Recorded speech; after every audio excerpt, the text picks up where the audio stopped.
जिन्हां दे मगर पे जाना है वो तो भेडां दुम दबा के नस गई। ओए नस गए ना तो फिर क्या, मैं कितनु नाम के मारूंगा। ओए लाला अस्सलाम वालेकुम, ज़फ़र भाई ऑफिशियल अज एक नवी और पुराने एक्टर की कहानी लैके हाज़िर खिदमत। ठीक है जी, वो पुराना किहड़ा एक्टर सी? पाकिस्तान दे पहले एक्शन पंजाबी फिल्मां दे समझ लो कि वो हीरो भी गिने जाते हैं। वो सिर्फ और सिर्फ हीरो ही नहीं सी, हदायतकार भी सी, प्रोड्यूसर भी सी, सिंगर भी सी, मुसन्नफ भी सी और बेहतरीन एक्टर भी सी। और सब तो वड्डी गल आ कि गायकी दुनिया च उनका बड़ा नाम अज भी है और उस दौर च भी सी। की ऐसा वाक़या पेश आया कि एडे वड्डे हीरो जिहड़ा सी दिल बर्दाश्ता हो के उन्होंने फिल्म इंडस्ट्री छड़नी पै गई। हाँ जी जनाब, मैं गल कर रहा अनैत हुसैन भट्टी साहब की। समझ लवो कि पाकिस्तानी पंजाबी फिल्मों का जिहड़ा बैकग्राउंड है ना, या जो इब्तदाई दौर सी, वो इब्तदाई दौर के बानी लोग आ, वो खानदान बानी हैगा वा। ठीक है जी, तो किन्ने अनैत हुसैन भट्टी साहब की इंसल्ट की ऐसा वाक़या पेश आया कि उन्होंने फिल्म इंडस्ट्री नूं मुस्तकिल खैरबाद कह के और ये कह के चले गए कि मैं इनका कदी इदा का रुख नहीं कराँगा। लो जी, मेरा चैनल सबसक्राइब नहीं किया, सबसक्राइब कर लो, लाइक कर लो, शेयर कर लो।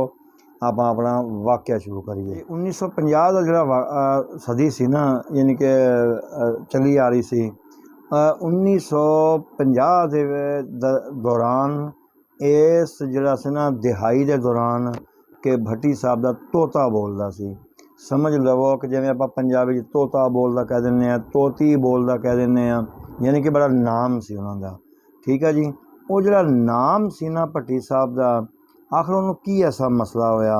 हाँ जी, मसला आपां इत्ते गल करनी आ कि भट्टी साहब कहंदे आ कि उदों दिल बर्दाश्ता होए कि जदों 1960 दे विच ना, ये 10-12 साल हो गए सी इन्हां नूं काम करदिआं।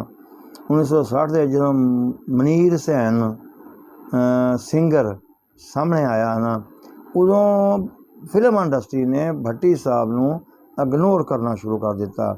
और जनाब जदों ये आवाज़ मनीर हुसैन की आवाज़ सामने आई ना, इस वक्त उस वक्त के दौर के हिसाब दे नाल फिर भट्टी साहब जिहड़े सी ना, कहंदे आ कि जवाल का शिकार होना शुरू हो गए। और उसदी वजह की पेश आई? मकसद ये कि आवाज़ उनकी बड़ी अच्छी सी, मनीर हुसैन साहब वो भी बहुत अच्छे सी, लेकिन दिल बर्दाश्ता क्यों होए आपां इत्ते गल करनी। फिल्म कहंदे एक बन रही सी चाचा खामख्वाह। चाचा खामख्वाह जिहड़ी फिल्म सी ना, ਉਹਦੇ ਵਿੱਚ एक गाना सी ਜਿਹਨੂੰ 2 गाना किया ਜਾਂਦਾ ਵਾ, ਉਹ रिकॉर्ड हो रहा सी, जिस च आवाज़ जिहड़ी सी ना वो भट्टी साहब दी और मुनीर हुसैन साहब दी आवाज़ जिहड़ी सी ना वो लई जा रही सी। और ਉਹਦੇ उस दौरान जिहड़ा ना ਜਿਹੜੇ प्रोड्यूसर सी, हदायतकार सी, उन्होंने एक अजीब जिहा तरीकाकार ना इख्तियार कर लिया कि जदों भट्टी साहब क्योंकि शहर गुजरात के रहने वाले सी, ते गुजरात तो उन्होंने आना ते उन्हों का किराया खर्चा, डीजल पेट्रोल जो भी सी वो खर्च होना।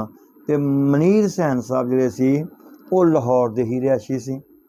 ठीक है जी, हालांकि जिहड़ा भट्टी साहब से वो बहुत सीनियर फनकार सी, वो पहले बहुत सारा काम कर चुके सी। तो बेरुखी जनाब इन्हां दी ये हैगी आ कि मनीर हुसैन साहब नूं कहंदे आ कि उस वेले रिहर्सल दे दिन दे 5 रुपए मिलने, तो भट्टी साहब नूं उन्होंने 3 रुपए देने। हालांकि भट्टी साहब के जेहन च ये बड़ी गल आई, भट्टी साहब कहते यार मैं एक्टर भी सीनियर हाँ, मैं सिंगर भी सीनियर हाँ, और फिर आना भी दूरों हाँ, ये मेरे नाल की मजाक कर रहे हैं। लेकिन ये गल किसी ने नहीं सोची कि नहीं यार ये सानूं इस तरह की बेरुखी नहीं करनी चाहिए। लिहाजा मनीर हुसैन नूं जिहड़ा ना वो 5 रुपए ही मुकर्रर रखे, तो जिहड़े भट्टी साहब से उन्होंने 3 रुपए थे। इत्थों मैं कई दफ़ा कहना कि ये शोबी की दुनिया ना इंतहाई बेवफा दुनिया हैगी आ। ये नहीं ख्याल करते कि असीं इन्हां नाल बहुत ज़्यादा टाइम कढ़िया, वक्त गुजरिया कि यार नहीं सानूं बेरुखी नहीं करनी, चलो किते घाटा मुनाफा हो भी गया तो किहड़ी गल आ, कम बराबर रखना। लेकिन नहीं, इत्थे चीज़ नहीं है। ਇੱਥੇ ਸਿਰਫ ਚੜ੍ਹਦੇ ਸੂਰਜ ਦੀ ਪੂਜਾ ਵਾ, ਲੱਥਦੇ ਹੋਏ ਸੂਰਜ ਨੂੰ ਕੋਈ ਨਹੀਂ। ਭੱਟੀ ਸਾਹਿਬ ਜਿਹੜੇ ਸੀ ਨਾ ਉਹ ਇਸ ਵਾਕਿਆ ਤੋਂ ਨਾ ਬੜਾ ਦਿਲ ਬਰਦਾਸ਼ਤਾ ਹੋਏ, ਔਰ ਦਿਲ ਬਰਦਾਸ਼ਤਾ ਹੋ ਕੇ ਨਾ ਉਹਨਾਂ ਨੇ ਸਮਝ ਲਵੋ ਕਿ ਇਹ ਅੰਦਰ ਹੀ ਅੰਦਰ ਫੈਸਲਾ ਕਰ ਲਿਆ ਕਿ ਯਾਰ ਦੇਖੋ ਇਹ ਉਸ ਜਗ੍ਹਾ ਨੂੰ ਜਿਹੜਾ ਨਾ ਛੋੜ ਦੇਣਾ ਚਾਹੀਦਾ ਵਾ ਜਿਸ ਜਗ੍ਹਾ ਦੇ ਉੱਤੇ ਨਾ ਇੱਜ਼ਤ ਨਾ ਰਹਿ ਜਾਏ, ਨਾ ਕਿਸੇ ਸੀਨੀਅਰ ਦੀ ਨਾ ਜੂਨੀਅਰ ਦੀ, ਬਸ ਵਕਤ ਨੂੰ ਦੇਖਿਆ ਜਾਵੇ ਕਿ ਬਸ ਯਾਰ ਚੱਲ ਕੌਣ ਰਿਹਾ ਵਾ। ਲਓ ਜੀ, ਭੱਟੀ ਸਾਹਿਬ ਜਿਹੜੇ ਸੀ ਨਾ ਕਹਿੰਦੇ ਉਹਨਾਂ ਨੇ ਉਹ ਦਿਲ ਬਰਦਾਸ਼ਤਾ ਹੋ ਕੇ ਨਾ ਮਕਸਦ ਇਹ ਆ ਅਤੇ ਇਹ ਜਿਹੜਾ ਫੈਸਲਾ ਸੀ ਨਾ ਬਹੁਤ ਵੱਡਾ ਫੈਸਲਾ ਇਹ ਕਰਨ 'ਤੇ ਮਜਬੂਰ ਹੋਏ ਕਿ ਮੈਂ ਨਾ ਜਿਹੜੀ ਫਿਲਮ ਇੰਡਸਟਰੀ ਹੈ ਨਾ ਮੈਂ ਇਹਨੂੰ ਹਮੇਸ਼ਾ ਲਈ ਖੈਰਬਾਦ ਕਹਿ ਦੇਵਾਂਗਾ। ਔਰ ਫਿਰ ਭੱਟੀ ਸਾਹਿਬ ਨੇ ਕਹਿੰਦੇ ਆ ਕਿ ਇਹ ਕੀਤਾ ਗਿਆ, ਹਾਲਾਂਕਿ ਇਹ ਜਿਹੜਾ ਵਾਕਿਆ ਨਾ ਇਹ ਮੂਸੀਕਾਰ ਵਜ਼ੀਰ ਅਫਜ਼ਲ ਸਾਹਿਬ ਇਹ ਉਹਨਾਂ ਨੇ ਦੱਸਦੇ ਆ ਵੀ ਆਪਣੀ ਜ਼ਬਾਨੀ ਦੱਸਿਆ ਉਹਦੇ ਦੌਰ ਜਿਹੜਾ ਵਾਕਿਆ ਹੋਇਆ। ਅਤੇ ਭੱਟੀ ਸਾਹਿਬ ਕਹਿੰਦੇ ਜਿੱਥੇ ਕਦਰ ਨਾ ਹੋਵੇ ਉੱਥੇ ਫਾਇਦਾ ਕੋਈ ਨਹੀਂ ਕੰਮ ਕਰਨ ਦਾ, ਬਿਹਤਰ ਇਹ ਆ ਕਿ ਮੈਨੂੰ ਇੰਡਸਟਰੀ ਛੱਡ ਦੇਣੀ ਚਾਹੀਦੀ ਆ। ਔਰ ਫਿਰ ਜਨਾਬ ਭੱਟੀ ਸਾਹਿਬ ਨੇ ਆਪਣੀ ਨਾ ਉਸ ਗੱਲ ਨੂੰ ਮੱਦੇਨਜ਼ਰ ਰੱਖਦਿਆਂ ਹੋਇਆਂ ਉਹਨਾਂ ਨੇ ਕਿਹਾ ਠੀਕ ਆ ਜੀ। ਉਹਨਾਂ ਨੇ ਜਿਹੜਾ ਨਾ ਕਹਿੰਦੇ ਆ ਕਿ ਉਸ ਵਕਤ ਹੀ ਫੈਸਲਾ ਕਰਨ ਤੋਂ ਬਾਅਦ ਨਾ ਜਿਹੜੀ ਸੀ ਨਾ ਫਿਲਮ ਇੰਡਸਟਰੀ ਇਹਨੂੰ ਮੁਸਤਕਿਲ ਖੈਰਬਾਦ ਕਹਿ ਦਿੱਤਾ। ਖੈਰਬਾਦ ਕਹਿ ਕੇ ਨਾ ਅਤੇ ਫਿਰ ਖੈਰ ਉਹਨਾਂ ਨੇ ਸ਼ੋਬਿਜ਼ ਨਹੀਂ ਛੋੜੀ, ਮਕਸਦ ਇਹ ਆ, ਲੇਕਿਨ ਐਸੇ ਜਿਹੜੇ ਸੀ ਨਾ ਜਿਵੇਂ ਕਹਿੰਦੇ ਆ ਕਿ ਕੀ ਕਹਿੰਦੇ ਮਫਾਦ ਪ੍ਰਸਤ ਲੋਕਾਂ ਨੂੰ ਖੈਰਬਾਦ ਕਹਿ ਦਿੱਤਾ। ਅਤੇ ਉਹਨਾਂ ਨੇ ਦੂਸਰਾ ਰੁਖ ਜਿਹੜਾ ਸੀ ਨਾ ਉਹ ਇਹ ਇਖਤਿਆਰ ਕੀਤਾ ਕਿ ਯਾਰ ਮੈਂ ਇੱਕ ਫਨਕਾਰ ਹਾਂ, ਮੈਂ ਆਵਾਮ ਦੇ ਅੰਦਰ ਬਹੁਤ ਦੇਰ ਤੱਕ ਕੰਮ ਕੀਤਾ ਵਾ, ਆਵਾਮ ਮੈਨੂੰ ਪਸੰਦ ਵੀ ਕਰਦੀ ਆ, ਅਤੇ ਕਿਉਂ ਨਾ ਹੋਵੇ ਉਹ ਕਹਿੰਦੇ ਆ ਬਾਹਰ ਗਏ ਜਾ ਕੇ ਨਾ ਅਤੇ ਉਹਨਾਂ ਨੇ ਆਪਣਾ ਜਿਹੜਾ ਸੀ ਨਾ ਥੀਏਟਰ ਉਹ ਬਣਾ ਲਿਆ। ਉਹ ਜਦੋਂ ਥੀਏਟਰ ਬਣਾਇਆ ਨਾ ਮਕਸਦ ਇਹ ਆ ਉਹਦੀ ਅਸਲ 'ਤੇ ਵਜ੍ਹਾ ਵੀ ਸਿਰਫ ਇਹੀ ਬਣੀ ਨਾ ਕਿਉਂਕਿ ਦਿਲ ਬਰਦਾਸ਼ਤਾ ਹੋ ਗਏ ਸੀ। ਥੀਏਟਰ ਬਣਾ ਕੇ ਉਹਨਾਂ ਨੇ ਕੰਮ ਸ਼ੁਰੂ ਕਰ ਦਿੱਤਾ। ਹਾਲਾਂਕਿ ਕਹਿੰਦੇ ਆ ਕਿ ਉਸ ਵਕਤ ਜਿਹੜੇ ਸੀ ਨਾ ਜਿਨ੍ਹਾਂ ਲੋਕਾਂ ਨੇ ਥੀਏਟਰ ਸੀ, ਮੈਂ ਤੁਹਾਨੂੰ ਉਹ ਵੀ ਦੱਸਦਾ ਹੈਗਾ ਵਾ, ਹੁਣ ਉਸ ਵਕਤ ਕਹਿੰਦੇ ਆ ਕਿ ਆਲਮ ਲੋਹਾਰ, ਮਨਜ਼ੂਰ ਝੱਲਾ ਅਤੇ ਬਾਲੀ ਜੱਟੀ ਵਗੈਰਾ ਇਹਨਾਂ ਦੇ ਥੀਏਟਰ ਪਹਿਲੇ ਹੀ ਚੱਲ ਰਹੇ ਸੀ। ਲੇਕਿਨ ਜਦੋਂ ਕਹਿੰਦੇ ਆ ਕਿ ਅਨੈਸ ਸੈਨ ਭੱਟੀ ਸਾਹਿਬ ਨੇ ਆਪਣਾ ਥੀਏਟਰ ਬਣਾਇਆ ਅਤੇ ਸਾਹਮਣੇ ਆਏ ਹੈ ਨਾ, ਅਤੇ ਉਦੋਂ ਤਾਂ ਫਿਰ ਕਹਿੰਦੇ ਆ ਕਿ ਕਿਉਂਕਿ ਉਹ ਕਈ ਫਿਲਮਾਂ ਦੇ ਵਿੱਚ ਹੀਰੋ ਆ ਚੁੱਕੇ ਸੀ, ਲੋਕਾਂ ਨੂੰ ਵੈਸੇ ਹੀ ਦੇਖਣ ਦਾ ਬੜਾ ਸ਼ੌਕ ਸੀ, ਅਤੇ ਫਿਰ ਜਿਸ ਫਨਕਾਰ ਨੂੰ ਦੇਖਣ ਦਾ ਸਾਹਮਣੇ ਮੌਕਾ ਮਿਲ ਜਾਏ ਉਹ ਆਵਾਮ ਵਾਸਤੇ ਬੜੀ ਇੱਕ ਗਨੀਮਤ ਹੁੰਦੀ ਆ, ਔਰ ਮਿਲਣ ਦਾ ਮੌਕਾ ਮਿਲ ਜਾਏ। ਉਹਨਾਂ ਨੇ ਉਹ ਕਹਿੰਦੇ ਨਾ ਕਿ ਭਰਿਆ ਮੈਦਾਨ ਛੱਡਿਆ ਅਤੇ ਆਪਣਾ ਕੰਮ ਸ਼ੁਰੂ ਕਰ ਲਿਆ। ਇੱਥੇ ਉਹਨਾਂ ਨੂੰ ਬੜੀ ਪਜ਼ਰਾਈ ਮਿਲੀ, ਫਿਰ ਬਹੁਤ ਨਾਮ ਮਿਲਿਆ, ਬਹੁਤ ਮਕਾਮ ਮਿਲਿਆ, ਕਿਉਂਕਿ ਜਿਨ੍ਹਾਂ ਲੋਕਾਂ ਦੀਆਂ ਜਿਸ ਫਨਕਾਰਾਂ ਦੀਆਂ ਉਹ ਜੜ੍ਹਾਂ ਕਹਿੰਦੇ ਆਵਾਮ 'ਚ ਹੋਣ ਨਾ ਉਹਨਾਂ ਨੂੰ ਜਿਹੜੀ ਹੈ ਨਾ ਸ਼ੋਹਰਤ ਜਾਂ ਇੱਜ਼ਤ ਉਹ ਮੁਹਤਾਜ ਨਹੀਂ ਹੁੰਦੇ ਇਸ ਚੀਜ਼ ਦੇ, ਕਿਉਂਕਿ ਉਹਨਾਂ ਕੋਲ ਪਹਿਲੇ ਹੀ ਹੁੰਦੀ ਹੈ। ਫਿਰ ਜਨਾਬ ਬੜਾ ਅਰਸਾ ਉਹਨਾਂ ਨੇ ਕੰਮ ਕੀਤਾ। ਕੰਮ ਕਰਨ ਤੋਂ ਬਾਅਦ ਮਕਸਦ ਇਹ ਆ ਕਿ ਠੀਕ ਰਿਹਾ, ਲੇਕਿਨ ਕਹਿੰਦੇ ਆ ਕਿ ਉਹਨਾਂ ਨੇ ਫਿਰ ਇੰਡਸਟਰੀ ਦਾ ਰੁਖ ਨਹੀਂ ਕੀਤਾ।